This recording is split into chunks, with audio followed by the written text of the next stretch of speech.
Hey there everyone, I wanted to just give a quick rundown and a demo video of the new machine that I've recently finished this summer.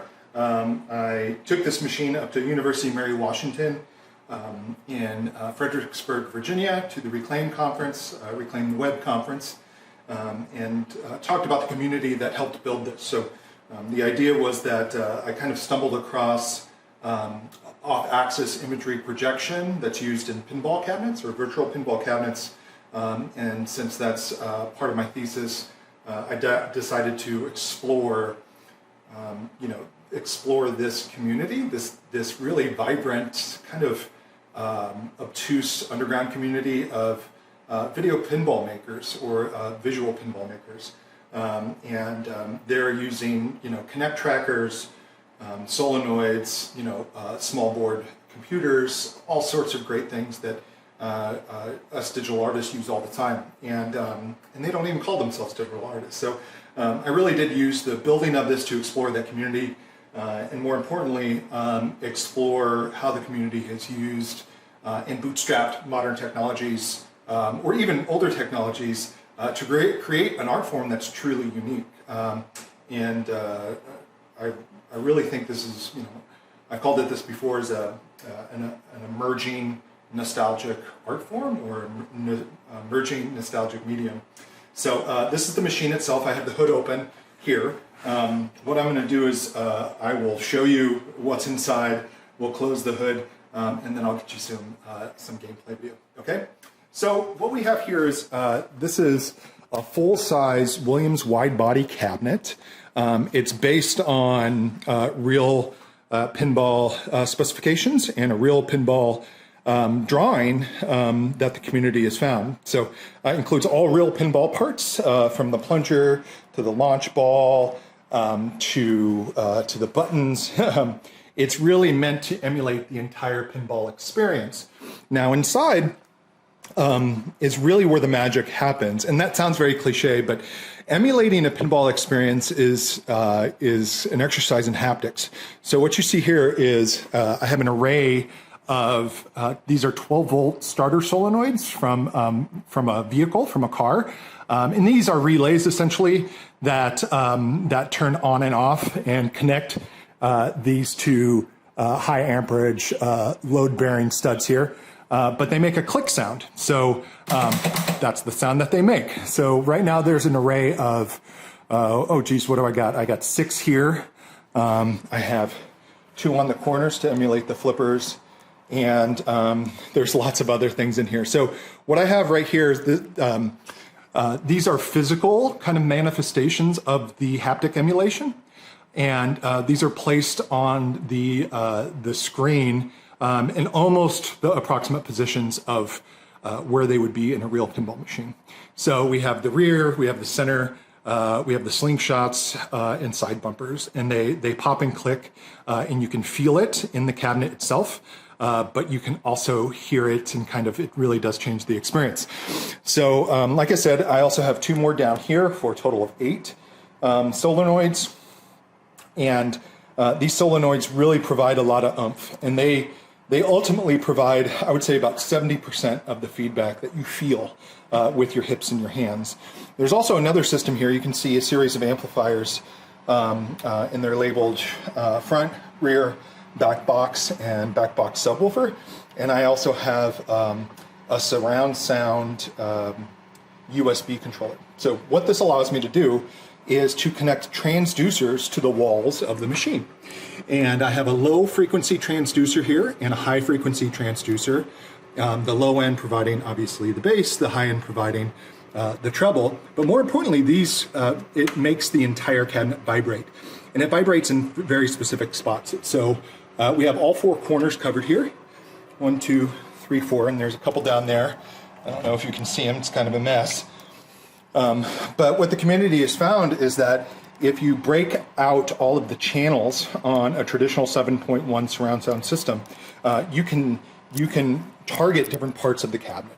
And they call this SFF, so surround sound, or SSF, surround sound feedback. And it's a really kind of novel, interesting way to do it. All of our IOs really handled by a small board computer. This is, oh geez, this is an SLZ25, I believe. But it's a really nice SBC that the community has used and they have software developed for. It's important to note that the software that's developed for these cabinets is, I'd say, about 90% open source, which is pretty great. Uses pretty generic relay systems to trigger the solenoids, and that's 12 volt.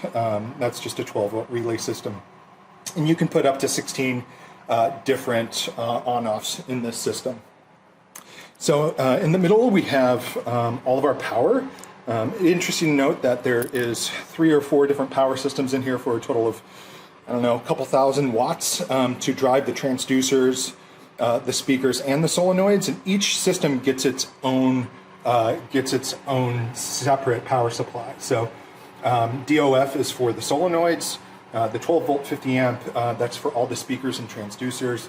The small one there is labeled for all the LEDs on the system, LED power. And obviously we have a gaming machine in the back running on a 2070. That's another 500 watts. So it's got a lot of horsepower. And there are many different ways to do this. I just kind of took a hybrid approach where I wanted to have all of the bells and whistles. And speaking of bells and whistles, if we go to the back box here, you can also see a few other things that we have. This is actually a literal solenoid bell that rings, kind of like, reminds me of grade school. And we have some chimes back here hidden behind the box. This box holds all of my tools and remotes, so when I take this on the road. And then we have what's called a beacon up here, and it's an LED kind of light beacon that spins and makes noise and stuff like that. In addition to that, we have quite a bit of ventilation as this thing draws quite a bit of heat. Now, underneath, you'll see that we have sound reactive LEDs that create a flooded pool of light here, and I have a 10-inch subwoofer as well. Now, this entire machine was made for transportation in mind, so I have a modified half-ton jack that can lift it up from the bottom and pretty much move it wherever we want. We also have lockdowns here, and I'll show you how this works in here in a second. Lockdowns for the back box, and the back box is on its own hinge, which is really nice. So I'm going to set you back up over here, and we're going to do one small cut, and I'm going to show you how this thing works. So I'm going to go ahead and close it up. Now, it's interesting to know, I have the audio off right now because you probably wouldn't be able to hear me. But one of the things with this cabinet is that it uses kind of like emerging tech as far as this screen is a 4K 120 hertz screen. It's really a gaming screen, but what it provides is a really high refresh rate that improves the visual fidelity, increasing immersion. So every decision that's made in these VPIN cabinets, it's all about increasing immersion. So that's one of the things. Now you can see the screen moving a little bit, and ultimately that's because I have head tracking enabled, and I think I just screwed it up, but with that said, we'll kind of see here, the head tracking is off, so I will fix that, and we'll do a demo here in a second. So I'm going to go in and I'll just change the head tracking to Happy Cab, and I'll turn the audio up. So I'll do a demo right here real quick for you, and I will show you a little bit more of what this guy can do. So excuse me while I turn the audio on. Indiana.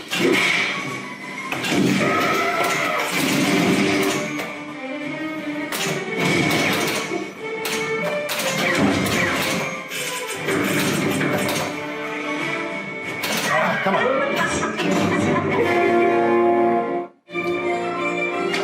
You know, just because I have a machine doesn't mean I'm really good at it.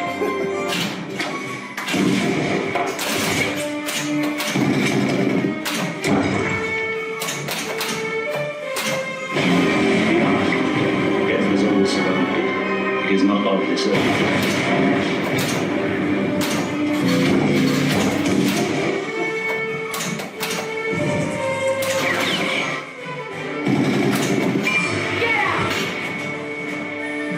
Okay, so So I think you get the gist. Sorry if that was too loud for some of you folks, but the machine is, it's extremely lifelike as far as its size, its scale.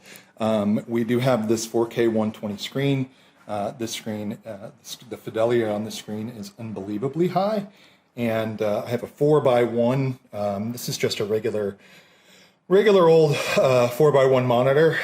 They actually, the community will create DMDs, so dot matrix displays, that will actually be real LEDs or plasma dot matrix as far, and also has the back box art. So when you change tables, there's a front end that I don't have running right now that allows you to go through the hundreds and hundreds of community tables. But really, what brought me to this was this guy. So my dissertation explores something called off-axis imagery projection, and if we take a look at what that means, is off-axis imagery projection is head tracking via the Connect 2, and it tracks your head. So as you move, it updates the display in real time. So on camera, it looks amazing, where we can really kind of get into the weeds and really kind of make something look very lifelike. And we can look down and in and over the top. And ultimately, what the community has kind of created is it tracks your head and puts your head on a very specific spot on the screen. So that's that little red dot there. And as we move left and right, it updates it so we can see around corners and things like that. So that's really what attracted me to this this hobby, and it's ultimately what brought me to build this and explore the community that makes these machines and that makes the tables. So if you guys want some more demo video, let me know.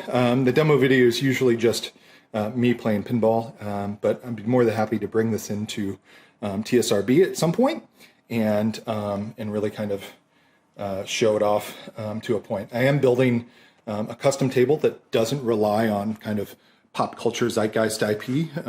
I believe that I'll be making a table based on the movie Roots, starring LeVar Burton.